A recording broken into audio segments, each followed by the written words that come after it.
സമാധാന ചർച്ചകൾ നടക്കുന്നുവെന്ന അമേരിക്കൻ അവകാശവാദത്തിനിടയിലും അയവില്ലാതെ പശ്ചിമേഷ്യൻ സംഘർഷം. അമേരിക്ക സ്വയം ചർച്ച നടത്തുകയാണെന്നാണ് ഇറാൻ സൈന്യത്തിന്റെ പ്രതികരണം. ഇറാൻ തലസ്ഥാനമായ ടെഹ്റാനിൽ ഇസ്രയേൽ ആക്രമണത്തിൽ 12 പേർ കൊല്ലപ്പെട്ടു.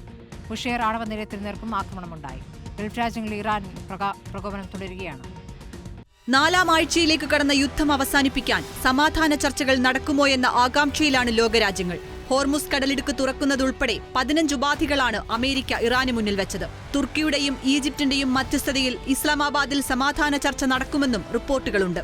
എന്നാൽ ചർച്ച നടക്കുന്നുവെന്ന ട്രംപിന്റെ അവകാശവാദത്തെ പരിഹസിക്കുകയാണ് ഇറാൻ സൈന്യം. പരാജയത്തെ ഒരു കരാറായി കാണരുതെന്നാണ് സൈന്യം ട്രംപിന് നൽകിയ മറുപടി.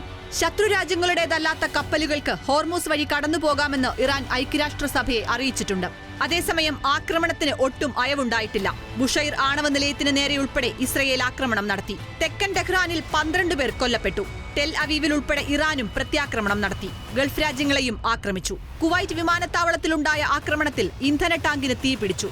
ബഹ്റൈനിലും സൗദിയിലും ഇറാൻ ആക്രമണമുണ്ടായി. News desk reporter.